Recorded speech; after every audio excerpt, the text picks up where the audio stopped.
Fewer young people than ever are going to be able to buy a house in their lifetime, and at the same time homes are getting more expensive every year. But if nobody can afford to buy a house, then how the heck do they keep getting more expensive each year? So the idea of being able to save a 20% down payment is almost unimaginable in this economy. Since rent gets raised 1,000% with no notice. The rent is more than the mortgage payment, and a family home should be the bedrock of your financial life. It gives you somewhere to live while building up equity in a place that you can one day call your own. Owning a home with a 30-year mortgage is cheaper out of pocket every month in most cities than renting. So if you can buy your own home, you will be richer now and richer in the future. You already know this, but if you're in the 75% of my audience who does not own a home, because you can't afford one. According to a report by Redfin, only 21 of homes that went on sale in 2022 were considered affordable. That's down from 60% of homes that went on sale in 2021. That means in just 1 year, 2/3 of all affordable housing became too expensive for the average American, and they earn a lot more than you and me. The team conducting the survey concluded that housing affordability is at its lowest point in history. If people can't afford a home, then house prices can't go up anymore, right? Wrong answer. I don't want to make another one of those stupid finfluencer videos about how the housing market is going to crash in 3.5 days, but there are 3 reasons why it could get a lot worse before it gets better. The first reason is that houses are still going up is that houses do not need to be affordable for you to buy one. If you think that can't make sense, there is an entire industry working to make it true. You don't save money to buy a house. You save money for a down payment. The housing costs are completely out of line with wages. Wages have not kept up with house prices, but a 20 down payment only grows at 1/5 the rate. In absolute terms, so people are still able to get into the market. The average home sold in America in 2020 traded for $230,000 at the start of 2023. The average home price was $330,000. A jump of $100,000 in less than 3 years. According to Forbes, the average American makes a salary of $59,000 before tax. Therefore, you have more people competing for rental space because the cooling of housing market has kept people longer in rental tenure. So that is the reason why competition has increased. The supply has been constrained because people are not moving from rental. By the way, many more people already moved during COVID, and another move so quickly would be too disruptive on their social and family lives.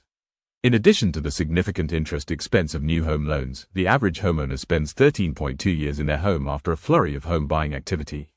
In the last 3 years, more Americans than ever are just settling into their new home, and they have longer than ever before they consider selling.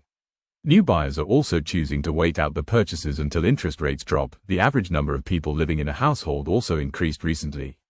For the first time in 160 years, after a long trend of smaller families and people choosing to move out into their own homes, according to Pew Research, this was because more younger adults were choosing to or being forced to live with their parents for longer to avoid living in an unaffordable housing market. The market is still active, but regular buyers and regular sellers are choosing to sit out until moving into a new home becomes more affordable, and it's the people who are left that are the third reason this can keep going on longer than you think. I think there are 3 groups still in the game of buying homes. The first group are all cash buyers that have money from selling their old home and want to buy a new one. If you are a boomer that purchased their home in the 1970s for 3 nickels and you now want to downsize, now is an ideal time to take advantage of the market when prices are higher. The spread between a single-family freestanding home and a smaller property is larger, giving you more cash to live off of. The second group of people moving interstate unaffordable housing is pushing people out of expensive cities across the country. You would probably prefer to stay in your home city even if you had a job that you could do from anywhere. Yes, we are at that level now. Closeness to friends and family, as well as familiar amenities, is why people only live 18 miles from their hometown on average. The third group are investors. They only care about the return on their assets, prices to be high, and it is right now, and investors using financing to buy property are also paying high interest rates, but in return they are charging higher rents to long-term tenants and short-term educationers if they list their properties on sites like Airbnb. But make no mistake, prices are still too high. The largest increase in home buying has come from this group. According to Redfin, year-on-year growth in investment purchases reached 145% in 2022, and institutional investors buying up stock for real estate investment trusts with the fastest growing group of investors. Real estate investment trusts, known as REITs, they work like index funds for real estate. They buy a portfolio of properties using money collected from a large group of investors, then they are sold both over the counter through companies like Blackstone for high net worth investors, or as exchange-listed securities for average people. REITs used to focus on commercial real estate like shopping malls, hotels, warehouses, office buildings and farmland, but this all changed, and they are coming for the houses. The high cost of these properties made them suitable for sharing between multiple investors. And residential REITs have experienced a sharp rise in popularity though because people that can't afford to buy a home themselves still want exposure to this market. Imagine not being to ever relax because you are almost able to get kicked out or not afford to continue renting a place, but putting your hard-earned money into a fund that allows you to get a percent of a virtual square meter of a list of houses, maybe your own as well. Things are crazy, so make sure to follow for more videos by the way. If you comment, I know which type of content to publish more of. Getting back to houses, some people are putting savings towards a down payment into REITs because they should provide returns consistent with the residential real estate market. That means that their savings won't be left behind by rising house prices. The popularity of this asset class has been caused by unaffordable housing, and it's also made housing more unaffordable, but this can't last forever. This is the worst, and as much as I hate to say it, those stupid financial influencer, I got to say that things are starting to change. If this average person saved a ridiculous 70% of their take-home pay to buy a house, they would be just as far away from the goal after 3 years, because the price of the average house grew just as fast as their savings. The average home earns as much as the average person, but most people only save for a down payment.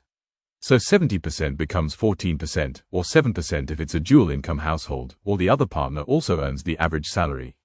That's still a major savings commitment, when 57% of Americans can't afford a $1,000 payment without taking on debt. 14% of your take-home pay should be more manageable than 70%. But remember, this is only how much you would need to save just to keep up with price increases. This doesn't actually get you any closer to your goal of buying a home. Lenders and banks, with a vested interest in real estate assets across the country, know that it is still hard for most families, who also need to pay for food, rent, and other essentials that are outpacing wages. So they have moved the goalposts. A report by the National Association of Realtors found that the average down payment for a first-time homebuyer was just 7%. Why it's still possible for home prices to go even higher even though it kind of makes no sense. An updated Redfin report has revealed that investor purchases have slowed significantly, and surveys from local agents in cities like Las Vegas, Austin, Miami, and Houston revealed that institutional purchases have stopped completely. The private equity company Blackstone, not to be confused with the investment index company BlackRock, had to block investor withdrawals from its $71 billion earlier this year, sparking concerns that the whole system was overvalued. If investors pull their money from these trusts too quickly, the investment managers, in this case Blackstone, will be forced to sell one of their properties in their portfolio. BlackRock was accused of overestimating the price of the properties it had in its portfolio, but that's hard to prove until it's forced to sell one of them. But as soon as just one property needs to be sold, all other comparable properties in that trust need to be readjusted to a similar value. A short drop in the value of the trust could trigger more investors to withdraw their funds, causing the manager to sell more properties, pushing down prices even further. But don't get your hopes up too much if you own shares in a REIT. The easiest way for you to liquidate your position would be to sell your shares to another investor, which doesn't require any cash to be liquidated from the assets themselves. The bonus fourth reason is that wealthy families are just doing a better job of holding on to more properties for themselves. In the past, family wealth struggled to get past the first 2 generations, but now that investing has become so easy and lucrative, we might be starting to live in a new age of nobility where family dynasties can last centuries. One group of American billionaires is already there, so go and